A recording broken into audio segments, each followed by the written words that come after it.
여러분 안녕하세요. 논리의 비판 완쌤입니다. 저번 시간에 이어서 7급 피셈 모의평가 11번 문항부터 같이 한번 보도록 하겠습니다. 자, 17번 문항은 여러분 보셔서 아시겠지만 여기에 있는 조건에 해당하는 것을 적용을 해서 각 기관 A에서 D까지에 해당하는 기관을 바르게 연결하는 그런 스타일의 조합형 문제입니다. 자, 이런 문제 같은 경우에는 여러분이 항상 가지고 계셔야 될 지식은 아니더라도 습관을 가지실 필요가 있어요. 자, 이런 거는 어떻게 먼저 보셔야 되냐면, 자, 조건을, 자, 처음부터 한번 보겠습니다.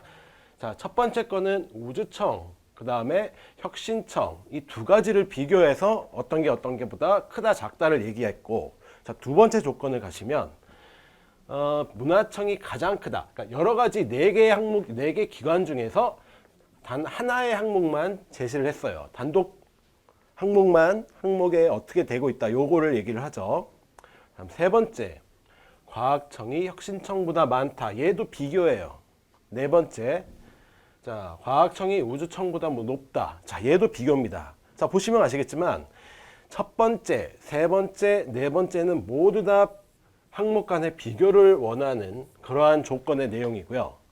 특별히 두 번째에 있는 내용만 단독 항목에 대한 얘기를 언급을 하고 있어요. 자, 이 얘기는 여러분이 어떻게 하시라는 얘기냐면, 여러 조건이 있지만 단독형을 먼저 해결해서 우선적으로 선별할 수 있는 항목을 골라.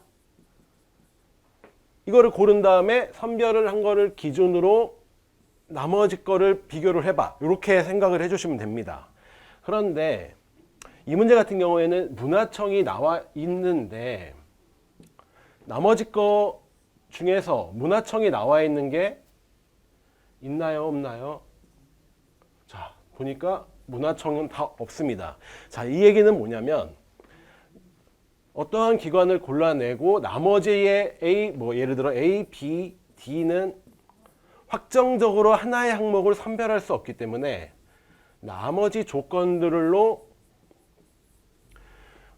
이용해서 A, B, D를 만족을 하는 것을 찾아라. 근데 보통 이런 경우에는 경우의 수가 등장을 하게 되는 경우가 굉장히 많습니다. 그러니까 예를 들면 A가 특별히 우주청이라고 할게요. A가 우주청이라면, 아니면 A는 우주청, 아니면은 혁신청인데 뭐가 될지 몰라. 그러면은 우주청을 먼저 넣어보고 나머지 B와 D에 해당하는 것을 만족을 하는 게 있는지를 찾고, 그렇지 않을 경우에는 혁신청으로 넘어가서 B와 D에 해당하는 것을 찾아야 되는 그런 경우의 수가 등장하는 문제가 출제가 됩니다.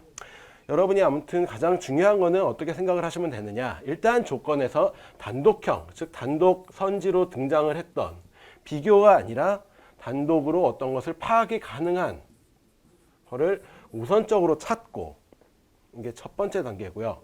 두 번째 단계에서는 이거를 이용해서 파악한 단독 항목을 가지고 비교하고 있는 조건이 있다면 그것을 두 번째로 가져간 다음에 나머지는 경우의 수가 됐든 가능한 조건을 여러분이 탐색을 하셔서 찾아내는 그런 문제입니다. 자, 해당 문제의 경우에는 나중에 여러분이 풀어보시면 어떤 느낌이 오시겠지만 단독형 선지를 골라낸 다음에 나머지 조건들을 3개 파악하는 게 상당히 생각보다 어려울 수가 있어요. 어려울 수가 있었고, 그 다음에 이 과정에서 여러분한테 필요로 하는 게 분수 간의 크기 비교를 조금 더 빠르고 좀 빠르면서도 약간의 아이디어가 들어가게 분수 크기 비교하는 방법이 여러분한테 필요한 그런 능력이고요. 자, 두 번째는 예를 들면은 A, B, C가 있다고 할 때 가져야 될 생각이, 예를 들어 B는 그러니까 이런 거죠. B에 해당하는 항목의 값이 B라는 항목의 값이 C라는 값보다 작다. 즉 B가 D보다 작다라는 것을 해석함에 있어서, 자, 이 B라는 값은 그래서 결론적으로 얘기하자면 가장 큰 값은 그 값이 가장 크면은 된다, 안 된다? 안 된다라는 거를 여러분한테 가져야 될 생각 중에 하나입니다. 이 얘기는 뭐예요? 가장 큰 값을 B가 가져버리면 B보다 D가 더 크다 그랬는데 만족을 할 수가 없죠. 그러니까 그런 경우를 가정을 해서 문제를 풀어야 되는 그런 스타일의 문제입니다. 자, 요거를 문제를 푸는 거는 나중에 뒤에서 제가 11번부터 15번까지 풀이 방법을 보여드릴 텐데 그 과정에서 검토를 하시고요. 그 대신에 여러분이 가져야 될 생각은 뭐다? 일단 조건을 판독함에 있어서 순서가 항상 존재한다. 요것만 기억을 해두시면 되겠습니다. 자, 11번은 자, 이러한 문제고요. 그러니까 향후에 조건형 이런 문제가 나올 때 어떠한 식으로 여러분이 접근을 시작을 하실 건지 그 부분만 언급을 하고 일단 다음 문제로 넘어가도록 하겠습니다.